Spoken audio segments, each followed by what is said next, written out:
Hello everybody and welcome to Puppets and Predictions. I'm Ryan. And I'm Matt. And we'll be here every week breaking down the past weekend of films and predicting the future box office of this upcoming weekend. That's right, we got a lot to talk about today, so why don't we go ahead and get started? We certainly do. This past weekend, it was nothing short of sequel city. This past weekend we had the Lego Batman movie, 50 Shades Darker, and John Wick 2 come out this past weekend. That's two more John Wicks than I ever expected there to be. John Wick 2 certainly surprised a lot of people this past weekend with a 211 increase in its box office score. Wow. It made $30.4 million, which was pretty crazy. Yeah. It made a lot of money. Those are really profitable movies, so we'll probably get John Wick 3. Oh, most definitely. Keanu knows how to put out the hits, I suppose. We also had the Lego Batman movie come out in its opening weekend, which won the box office this weekend with $53 million. It was a little bit of a downer compared to the Lego movie in 2014. It made $16 million less than that and saw an overall drop of 28% from that movie. So, unfortunate for them, but I think it's still going to be a solid hit for time to come. But sure. we'll get on to that later. The other sequel we had this weekend was, of course, 50 Shades Darker. I think Matt's, he was most looking forward to that for his upcoming Valentine's Day weekend. That's right, this weekend. Big fan. Big fan? You yeah. gotta take the lady out to 50 Shades too? Oh, you know it. Me and my girl. What's your girlfriend's name, Matt? Oh, her name is, Jill. Jill. How come I've never heard of this Jill, Matt? We're roommates. I have a life, Ryan. No, Besides 50 Shades Darker coming out this weekend, we also had some solid numbers for some returners. We had Split in week 5, only a 34% drop off, making $9.5 million this weekend. We had Hidden Figures, week 8, can you believe it? Week 8, still making great numbers, drop of 22%, an $8 million return for them this week. A Dog's Purpose in week 3 with a 31% drop. That's a $7.2 million return. There you go. Well, that's all for this past weekend. Now let's move on to the upcoming weekend. President's Day. President's Day, baby. A 4-day weekend. So that's important to note when we project the box office this weekend. We'll project both the 3-day weekend and the 4-day weekend. The way we're going to kind of structure this, we're going to go through the top 10 of this upcoming weekend in reverse order. So starting with number 10. Yep. What do you think's coming in hot, Matt? What do we got? Oh, let me think. Cure for Wellness. No. That's going to make a little bit more. We'll get back to that. But first off, we have Dog's Purpose at number 10. It's in its 4th week of the run. What we're projecting is it's going to be about a 54% decrease, which we're expecting a return of around $3.3 million. This is definitely more than most people are projecting. More people are thinking in the 30s or 40s. I think there's going to be a steeper drop as we get a more congested box office this weekend with President's Day. Yeah. The 4-day total will probably be around $4.4 million. All right, moving on to number 9. We got La La Land in its 11th week run. Man, cannot get enough of that La La Land. How about you? It's so fun. It's so fun. What a lovely movie. Lovely movie for a lovely night. I was actually in consideration to play Ryan Gosling's character, Sebastian. Really? Yeah. What happened? Well, I don't have legs, so I can't dance. For La La Land, we're projecting a 33.5% decrease with a projected 3-day box office of $3.3 million, tying The Dog's Purpose, and a 4-day projection of $4.5 million. So it's just edging out that Dog's Purpose by 0.1 of a million. Next up, following La La Land, coming in at number 8 is Hidden Figures. In week 9, we're expecting a 32% decrease. It's been getting consistent kind of 30 to 35 decreases over the past 3 or 4 weeks, so we're expecting more of the same because it's been a very popular run for this film. Yeah. We're projecting a $5.4 million 3-day total and a $7.1 million 4-day. Coming in at number 7 is Split. Split! Gotta love a crazy Split. Gotta love M. Night's back, baby! He's back.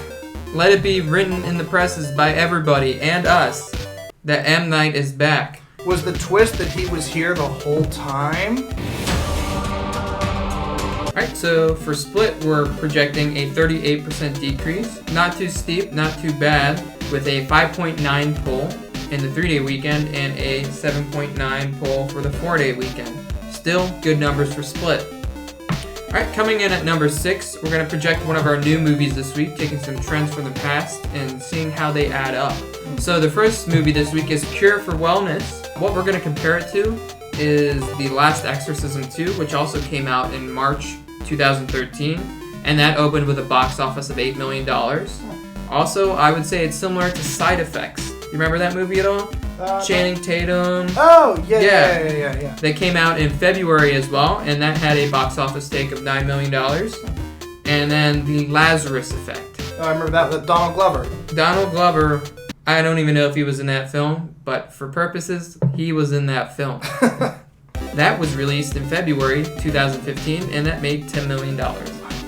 So what we're thinking for number 6, Cure for Wellness, a $9.5 million 3-day take, and a $12 million 4-day take.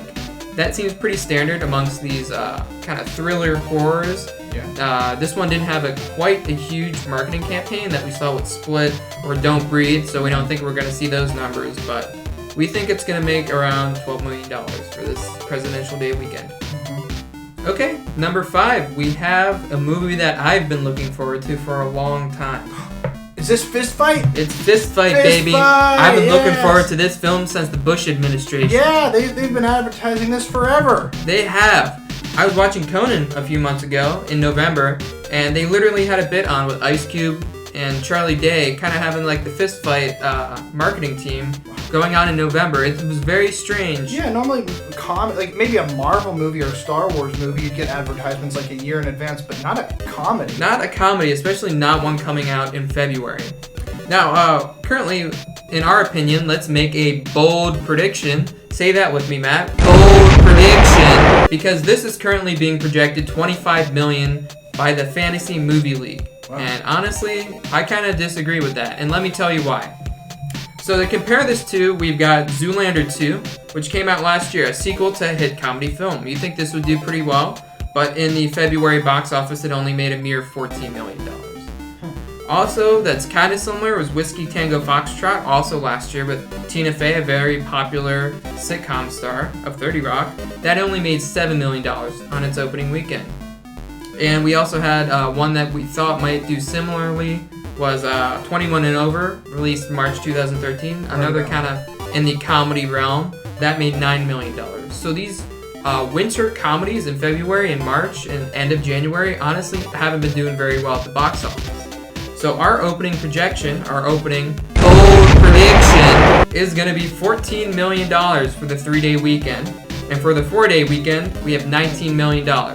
We don't think this film's going to do well. You can look at movies like Ride Along, and those movies have made a lot of money. They open in the mid-30s to high 30s. But Kevin Hart has a huge draw. We saw that with his film in the fall where he did the stand-up comedy routine. That movie still pulled its first weekend a solid amount. So I would say that's more a Kevin Hart effect than an Ice Cube effect. So our bold prediction this week is the $19 million for Fist Fight, over projected currently. Now coming to number 4, we're back to Sequel City. We got John Wick 2 coming up again. My man. I think that's going to do solid at the box office. We're going to compare it to John Wick 1, which, look, we're not going to compare amounts. Since this is the second week run, the thing that's going to be key here is going to be the percentage drop. And what we saw in John Wick 1, we saw a 45% drop. What we saw in London Has Fallen, another winter kind of action release. It was released March 2016. That had a 50% drop the second week. And for Kingsman, The Secret Service, which it's a very fun movie. Similar audience, too. Similar audience, and it made a very similar amount. It was a $36.2 million movie for that February box office. And that had a second week drop of 49%. So currently we are projecting a 47% drop for John Wick 2. Yeah. People are still going to go to the theaters because of the cult following, for those who didn't see it, and there probably will be repeat people who've seen it. And it's getting good word of mouth too. So 47% drop with a $16 million 3-day weekend and a 21.5 4-day weekend. John Wick, big money, big cash cow. Big cash cow, John Wick. stay tuned for John Wick 3. I heard that the whole John Wick series takes place in the Matrix. All right, and now we're on to the top 3 of the weekend. Very exciting. Matt, what's coming in at number 3? Predict. That's our job, puppets. That's right. And predictions. Yeah. 50 Shades Darker. Oh, bingo, baby. Yes. 50 Shades Darker coming in at number 3 this week. Matt, have you ever been to the Red Room? So we're going to compare it to 50 Shades 1, which came out 2 years ago. A very hit film. Once again, second week runs, we're going to look mainly at percentage drops. We saw a steep drop there. It was a 74% drop. I think that's mainly because it had a very strong opening weekend. It had an opening weekend of 85 million. Everyone saw it that opening weekend who wanted to see it. And so it had more room to fall. Unlike 50 Shades Darker, which made 40-some million dollars, there's less room to fall. We're also going to compare it to Fault in Our Stars. That came out in June, but we're looking at percentage here, which it's another romantic film, and it had a similar drop, 69%. Oh, wow. You like that, Matt? 69? Little Fault it's a in sex Our... movie. Is it? I think it's a movie about cancer. Is it about cancer? I thought we were talking... I was referring to... Our cameraman says it's about cancer. It is about cancer. I read the book. It's so sad. Did you read the book? I did. It killed me. I cried a lot. We didn't rehearse this bit. This is very on... so 69% drop. 69% drop. Okay, back to the numbers. We're projecting a 65% drop for 50 Shades Darker. So still big drop, but not quite as big as 50 Shades 1 or Fault in Our Stars. Okay, so for 50 Shades Darker, we're thinking it's going to only drop 65%, which is less than 50 Shades 1 and Fault in Our Stars, but still pretty big drop. Right. It's over 50%. So our 3-day amount projected is going to be a 16.3 million 3-day.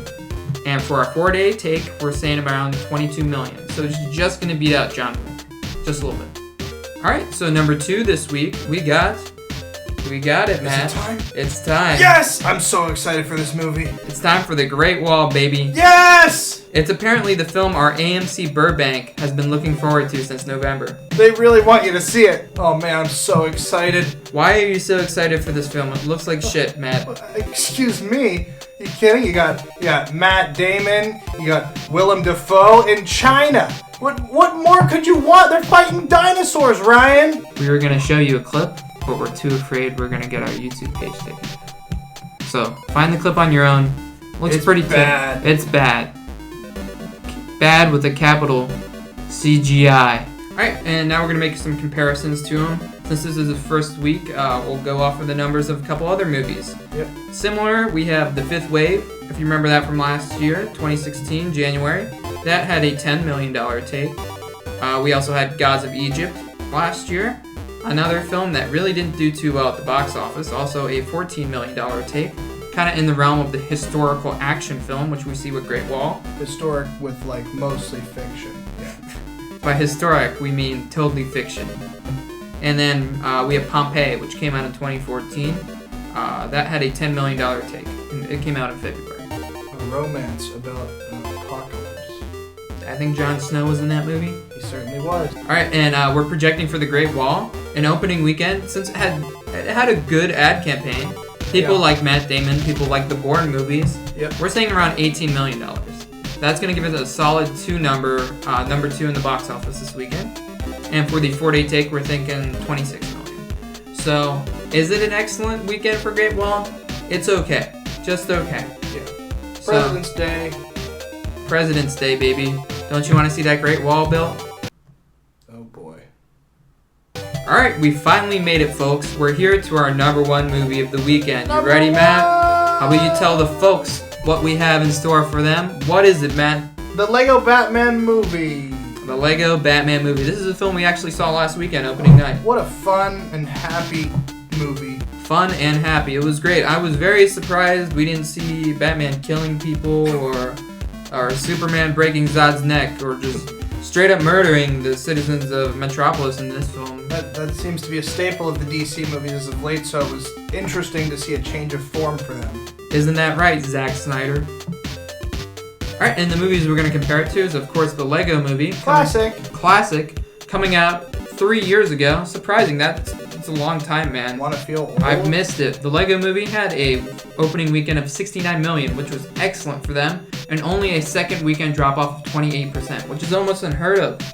That was a great drop-off. We're not going to see that, unfortunately, because we have a very, very packed box office this weekend for President's Day. Lots of movies. Lots of movies coming out. So we're going to see also Kung Fu Panda 3, which came out last year. That did pretty well at the box office, 41 million. Only 15 million less than Lego Batman, so it's comparable. That had a second weekend drop of 49%. And then we have SpongeBob, which came out 2 years ago, Sponge Out of Water. Fun movie. Fun movie. I didn't see it. You liked it? Oh, it's great. I mean, it's not great, but it's good. You know, it's very trippy, actually. Coming from a puppet. Coming from a puppet, folks. You heard it first. Out of all the films I saw, this was the most similar to Lego Batman. It had a $55 million take and a 43% drop for second week. So what we're thinking it's going to kind of split it down the middle between Lego Movie and between SpongeBob and have a 38% drop. Yep. Making a 3-day weekend of 32.8 million and a 4-day weekend of an even 45. It's going to win the box office this weekend. Yep. And I think it's going to do well in the future too. I think the drops after this week are going to be fairly low, under 30. Go see Lego Batman. Go see Lego Batman. Official review here. Go see Lego Batman. Well, that's all. That's all the movies we have for this weekend. It's going to be a good weekend. Got some good movies coming out, some solid scores for President's Day. Wouldn't you say so? Oh, absolutely. It's going to be great. Thanks, everyone, for tuning in. We had a good time. Live from my bedroom in Glendale, California, where one has a hand up his ass. And the other has his head. Good night, everybody. Enjoy your 4-day weekend.